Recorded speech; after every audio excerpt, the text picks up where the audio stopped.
Hey everybody, Brad here, aka Shambazzle Games at Shambazzle Games on Twitter with your Dungeons and Dragons news right here on the Speaking Common podcast for the week of Saturday, December 14th.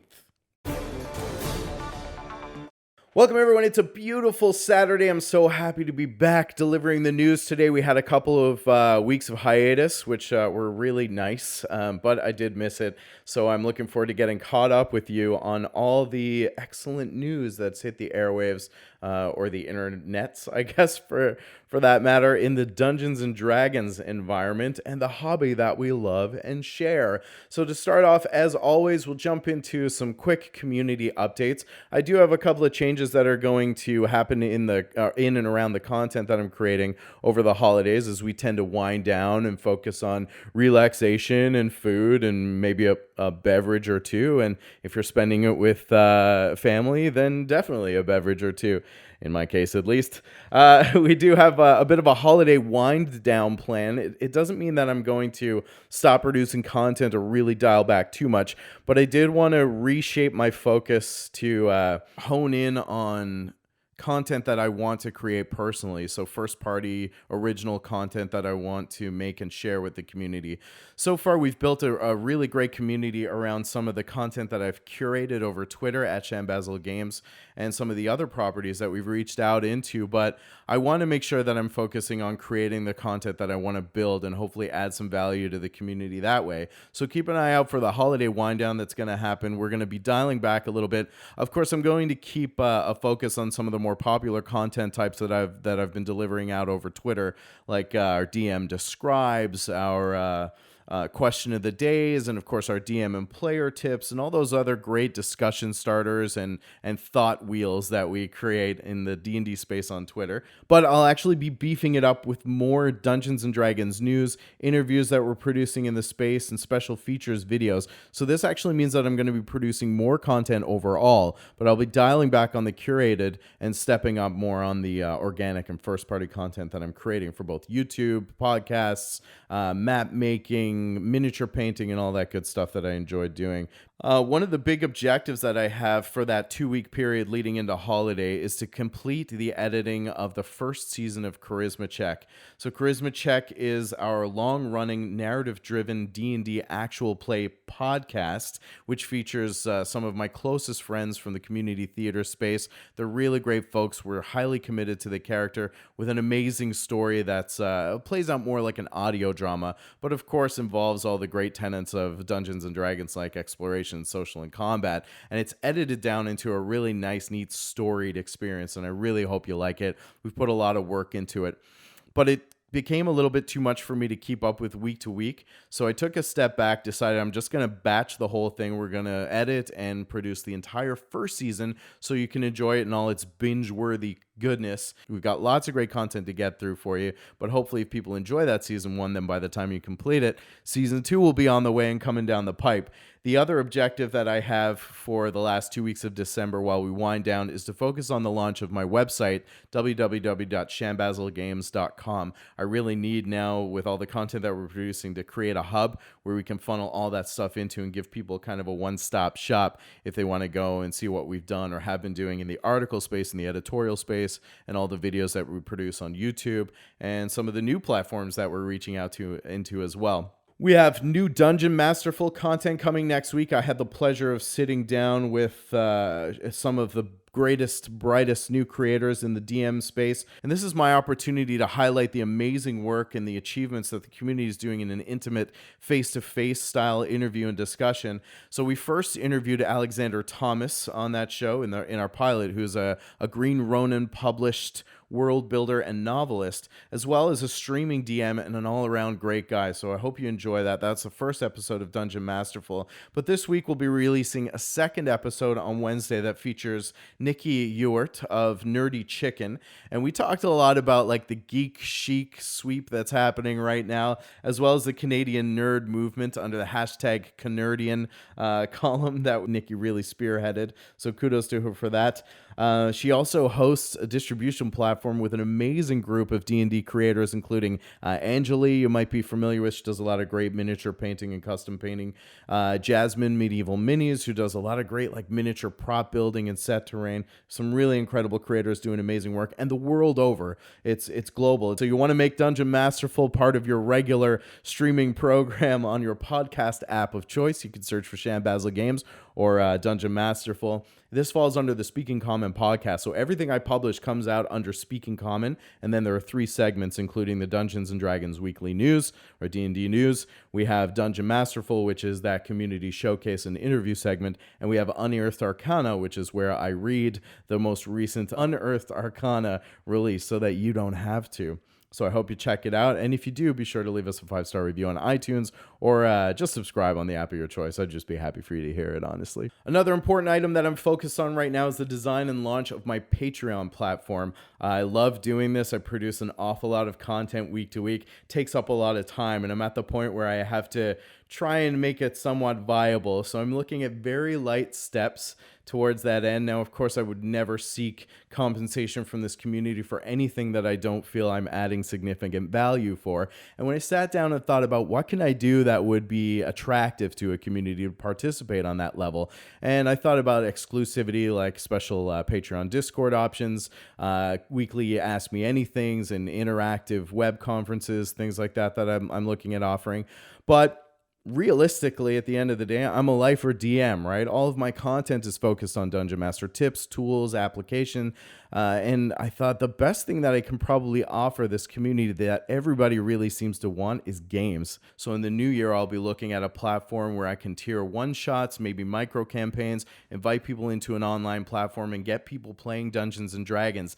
And in that mix, I'm also looking at a higher tier where we'll actually have a long-running, persistent custom campaign for Patreon members only. I'm really excited for that to shape up, so stay tuned. And of course, I'll have more information available to you because we want the community to come on board and be able to roll some dice with us, at least in a virtual sense, if not in a personal sense or in a live setting.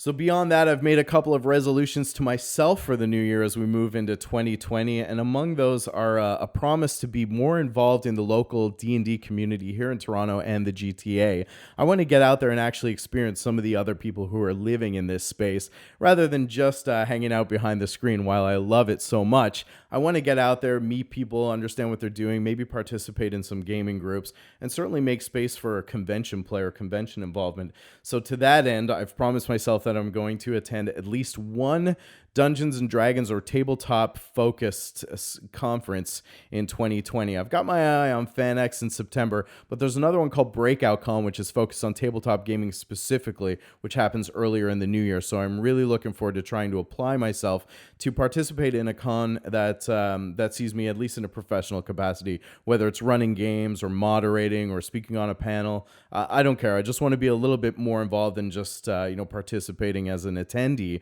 I want to contribute, and I want to offer something to those communities too, and meet all the wonderful people who exist in the D&D community in Toronto and Canada overall. Of course, as I mentioned, I'm focusing on getting season 1 of the Charisma Check actual play podcast out before the end of the holiday, or at least early in the new year, and then finally the launch and reveal of the Patreon platform. So those are my 4 key things that I want to focus on getting done as part of my New Year's resolution, and that's why I'm winding down on content for the next couple of weeks so we can come back strong in 2020. Okay, so that's enough blabber from me about what's happening in the community as far as updates go. Let's jump into Twitter and community news.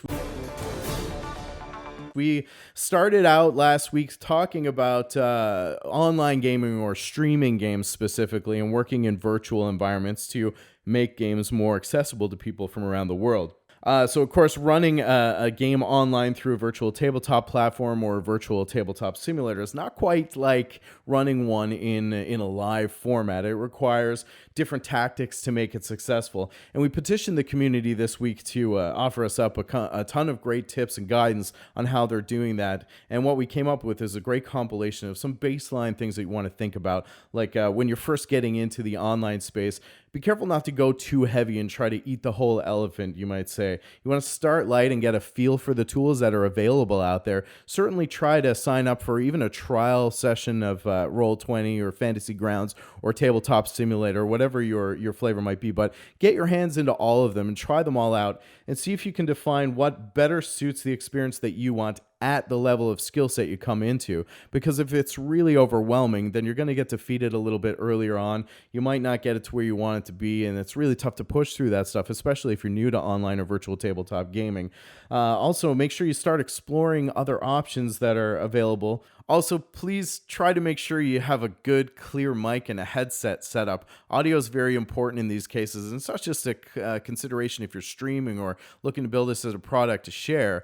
It's really frustrating to your players if your voice is cutting out, and vice versa as a DM if your voice is cutting out and you're missing pieces of the narrative or pieces of the action. Try to make sure that you've got yourself a good, clear headset and mic setup so that you can alleviate those frustrations when you go in. And of course, if you are trying to stream it, it doesn't cost a whole lot to pick up a nice webcam to make sure that you've got some good picture and that the resolution's good and the frame rate is acceptable so that it's also engaging for the audiences that you expect to come tune in and watch you week over week. So tech is important, but beyond all that, it's just as important for your DM to see and be able to understand the reactions that players are having, and for players to be able to understand the reactions and visual cues that a dungeon master is going to give you.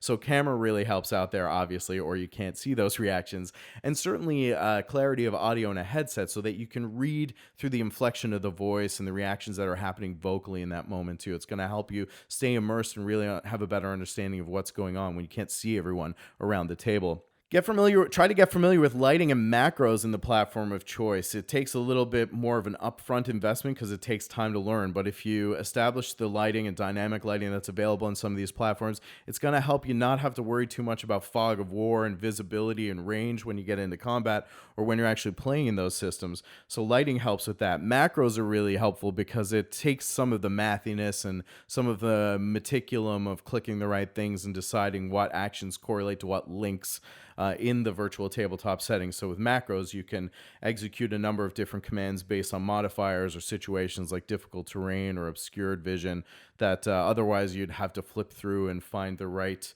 links to click on to get the right output in chat. So think about getting savvy with macros and lighting, dynamic lighting, and the other effects and features that are available to you. Consider letting people roll real dice in your virtual game. Even though there are lots of ways to roll digital versions of dice, it might be fun to let people try rolling real dice at the table when they're on the other side of the screen.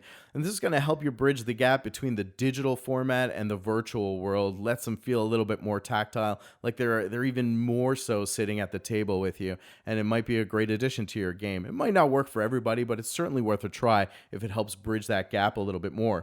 Work on making macros for your NPCs and monsters and their abilities so you don't have to thumb through those as well. Macros really is one of those things that's unique to virtual tabletops that can empower the game. And then finally, double check and test the calculations for your character sheets. When you build characters in a virtual tabletop setting, it calculates things like attack values and damage values and advantages and features and things like that. Take the time to go over all the character sheets and make sure that it's calculating those values properly, because sometimes if there's a number out of place or an extra one in a different area, it might spit out some pretty funky values, and that can wreak havoc on the game if you don't catch it early on. So take the time to go back over all the character sheets before you start your session. Make sure click through all the functions and that they're giving you the right outputs in chat so that people are using their abilities properly. And as always, of course, just relax. Check your tech an hour or so before the game time so you're not rushing into an online session and trying to manage all the tech as well, because as great as the technology is, it can often add stress if it's not managed properly and earlier on. So just relax, have fun with it, and take some of the stress out of an already new and learning environment. And thank you very much for the community for offering those amazing tips. Session 0 was a hot topic that we covered in the community this week. We focus on what types of things you want to cover in your Session 0 and what's important to make sure that your players are savvy to, or expectations that you're setting in that Session 0. So generally, our community was in wholehearted agreement that a Session 0 is an absolute must when kicking off a new campaign at the table. A lot of us like to cover things like like table etiquette, what new campaign you're entering into, the setting, its dynamics, team expectations, attendance, and house rules. So we wanted to petition the community to share exactly what makes a successful session 0 for them. Talk about table culture. And this is less about the game itself and more about the vibe or social environment that you want to establish for your table. You want to make sure that in your session 0, you're talking about table etiquette and some of the behaviors and expectations that you want your players to adhere to. This includes listening skills, active work together, collaboration and teamwork, whether you're running a team-based type of game, as well as any kind of safety tools or consent management tactics that you have in place. You also want to cover your expectations for play style, rewards, inspiration, and mechanics that happen in the game and how they play out, as well as things like rules disputes, if anybody has any player disputes, if you'll allow PvP in your game. These are all things that are important for creating a good social dynamic at the table. Safety and consent tools feature more and more in modern Dungeons and Dragons games, particularly if you're playing with strangers or with people who you might not be familiar with, and vice versa, friendly local game store games or a convention game. So if you're using things like lines and veils, which define what are no-fly zones in the game, and other items that might be allowable but won't be playable rather than played through, as well as actual tactile consent mechanics at the table like X cards. Make sure to cover character creation basics as well, of course, whatever your approach is to defining backstory and fleshing out your characters. But the chief goal should be to try and get your players into the action as quickly as possible. Of course, you want to explain any house rules that you might have, particularly ones that affect the understood mechanics of the game, how initiative is being handled, how potions are being used, rules like that, as well as any kind of contentious mechanics that exist in the game, like what is a free action or how stealth applies to certain characters, because these types of things are going to have a distinct impact on how your players play their characters and what their expectations are for their skills and abilities, features, and how they expect them to pan out. You want to discuss roleplay, combat, and the type of campaign that you're running. Is it combat heavy or RP heavy? A little bit of both. Is it hyper realistic or survival based? Are you keeping it to published materials, allowing homebrew? All of these types of things are factors that play into how your game will roll out. You want to make sure to head those off with your players in early stages. Will and how you encourage feedback from players to DM or between players themselves. Are you going to create opportunities for players to feedback up to you on the game and how they're enjoying it, things that they might like changed, or if they're satisfied or dissatisfied with the experience? These are great line of sight items, not just for your player, but for you as a GM or DM as well. Ultimately, this all comes down to setting and managing expectations at the table so that there are no nasty surprises down the road or things that people don't feel that were covered, that they may have had some ulterior expectations that they brought into the table from day one. And finally, remember that there can be a lot of value in running a session 0, even with a veteran group or a new group. It just means that you might tailor the content of that session 0 depending on where your group is at. If you've been playing with a group for a long period of time, then you might skip some of the fundamentals, the character basics. They may already know what they want to play today, but it's a good chance to check in and reiterate some of the fundamentals that you bring into the table as a GM and as a host. For new players, you might want to go a little bit more deeply into the mechanics and rules that are going to apply to them in the game and what they can expect to experience at your table.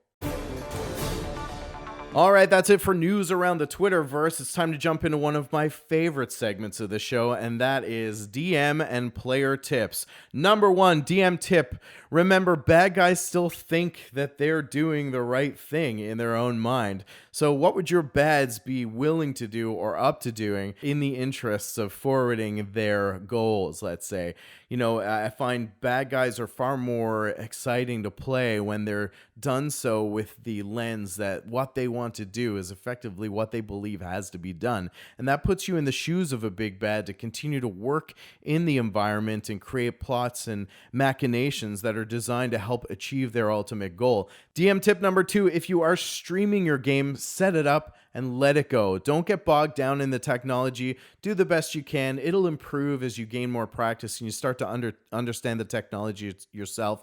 But make sure that you never let the tech kind of run away with the game experience. Set it up, let it go, and then focus on the game that you're delivering to the audience that comes in to see you play or play with you every week. As we mentioned earlier, make sure to plan a session 0, DM tip number 3. Plan that session 0. Make sure you set up things like character creation, expectations for the game, what campaign setting, the type of campaign you'll be running, what your expectations are for player interactions, rules, challenges, teamwork-based collaboration, all that good stuff to make sure that everybody comes in with the same understanding of how that game should roll out, and you stand a better chance of running a harmonious, pleasant, and productive session. DM tip number 4, don't forget the effects of a spell when a spell is cast. Flame-based spells might ignite clothing and textiles that are in the area. Frost-based spells might make an area trepidatious and difficult to navigate. Think about the effects, the sizzling, coursing lightning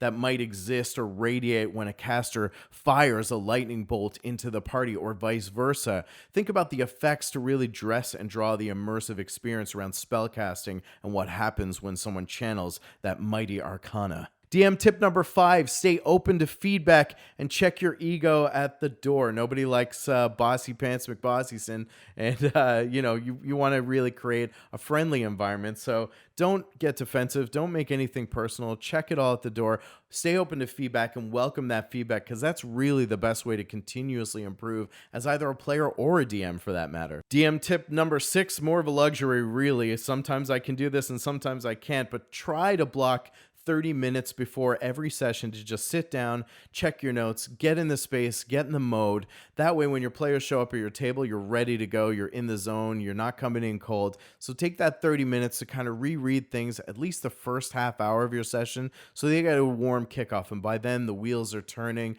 you're limber, you're in the moment, you're thinking on your feet, you're speaking more quickly and more eloquently. And it's just generally a better experience for everyone at the table, yourself included, of course, as a game master. We got 2 great player tips for you this week. Player tip number 1, have a plan B in combat so that by the time combat comes back around to your turn, you're not fumbling for what you should do. Your plan A might not always pan out. If you're targeting a creature that ends up dead before it gets to you, then you're going to need a contingency to make sure that combat continues to flow smoothly and fluidly. So participate and do yourself and your companions a favor, and make sure you have a plan B in tow. Player tip number 2, don't be afraid to ask NPCs for help. We build NPCs into the storied experience of these games, and I always try to encourage my players to reach out to those NPCs if they're trying to, plan a break-in or an incursion somewhere, or if you need help with some equipment to get a job done. Feel out the environment and go back to NPCs that you've worked with. You might be surprised with what your DM has in store for your interactions with those NPCs, and they might be able to help you out in new, interesting ways in meeting your goals in-game. So don't forget to check in with your NPCs when you got work to get done. Like many players of a certain vintage, I too have a soft spot for the DarkSun setting, and the popular vote was that when we started to see Psionics appear or manifest in playtest materials like Unearthed Arcana, or recur in mentions from some of the game's designers, that might herald the forthcoming port to 5e of the apocalyptic desert setting. There is healthy skepticism, or speculation rather, around the appearance of Psionics recently, and just like fans of the Eberron settings grow excited for the mention of their particular campaign setting getting that port to 5th edition, we too tend to get enthusiastic around any mention that DarkSun might be looming. Before we really go into that, let's understand how Psionics had appeared and manifested in Dungeons & Dragons throughout previous iterations or editions. Psionics in Dungeons & Dragons goes all the way back to 1st and 2nd edition and other editions throughout the history of the game. The original iteration of Psionics saw characters using a point-based system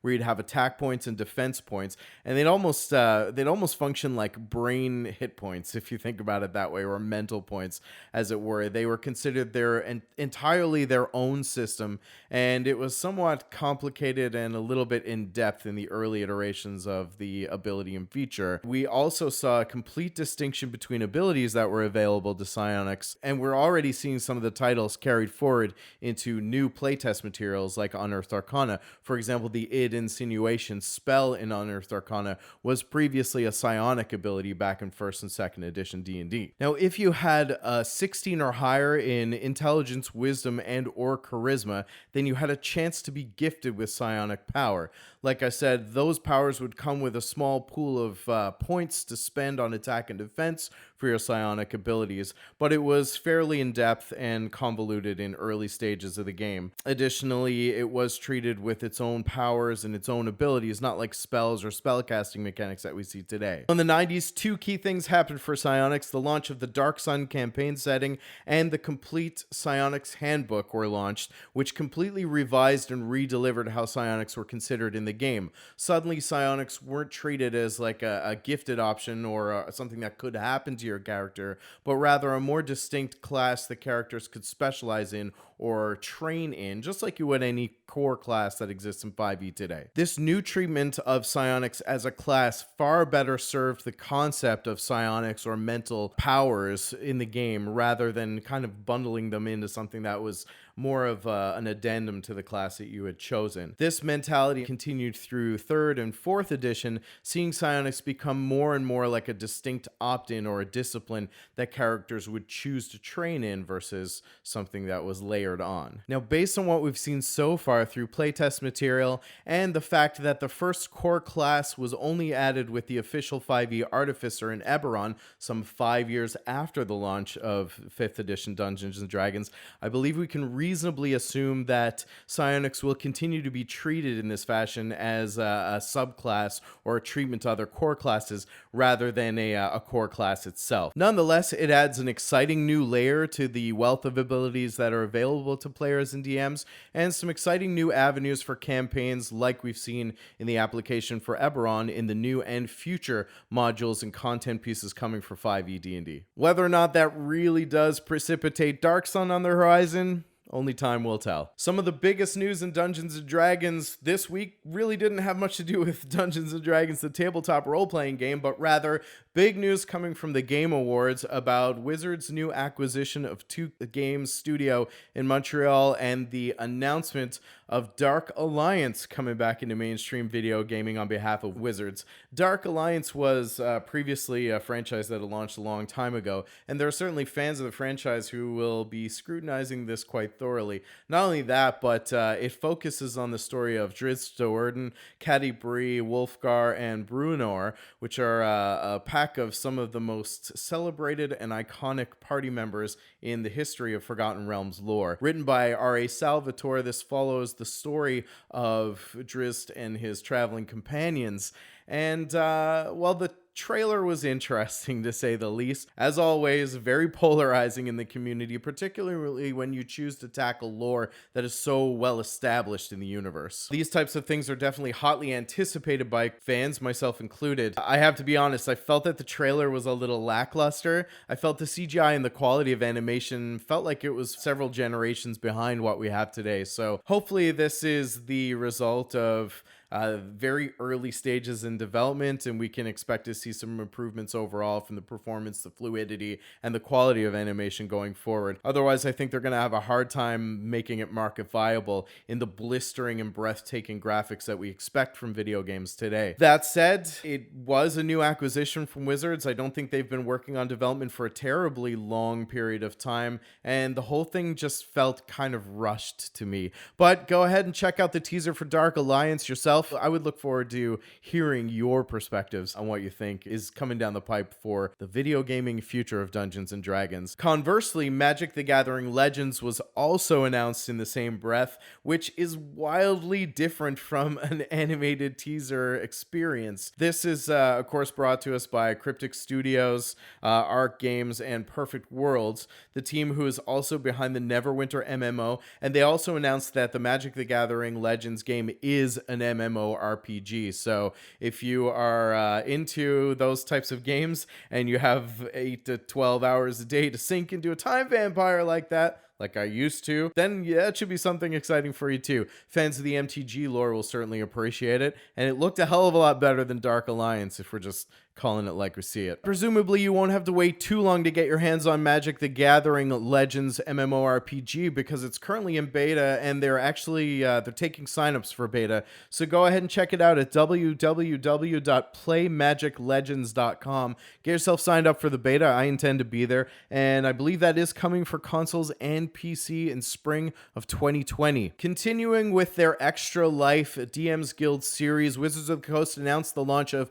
Mordenkainen's Folio of Fiends. Sorry, that's not the name of it. It's Mordenkainen's Fiendish Folio is what you're looking for. It features 18 new Fiendish baddies that you can throw at your players in your games, purpose them however you like. And of course, all proceeds go to Wizards of the Coast's Extra Life campaign benefiting the Children's Miracle Network of Hospitals. It retails for $9.99 USD, and it seems like a pretty good compendium. As we've seen a lot from Wizards lately, this is also a reboot of a previously existing module from first edition called the Fiend Folio. Wizards announced that in a partnership with Paramount Films, they are going to try their hand at launching a Dungeons and Dragons movie again. Now, more details have been rolling out over the past few months. The movie will focus on the quest for an ancient magic relic, specifically the Eye of Vecna, which is DMG 5th edition item entry. You can go ahead and look it up.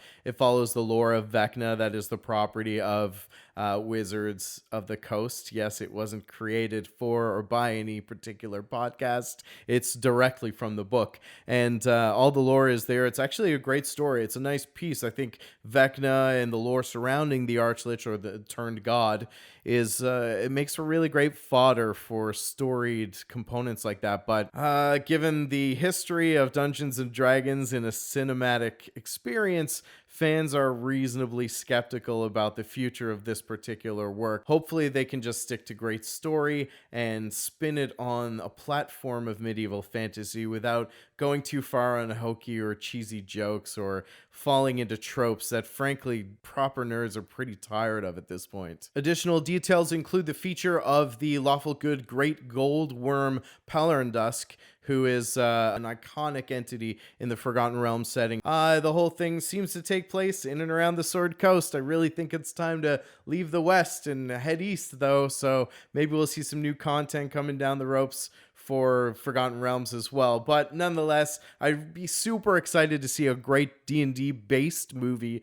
hit the market, but we'll keep our eyes peeled and probably keep our expectations reasonable for now. Doubling down on the success and reach they've enjoyed through Twitch streaming, Wizards of the Coast through their D&D channel have announced the coming series D&D Presents, which is going to replace the previously canceled Dice Camera Action series. You probably know the situation around that, and if you don't, go look it up. I'm not here to go down that rabbit hole, but the new show will feature typical D&D icons like Chris Perkins on the wooden throne. We've got Anna Prosser in there and Micah Burton sitting around the table. Notably missing from the cast are Pro Jared and Holly Conrad. Just Google it.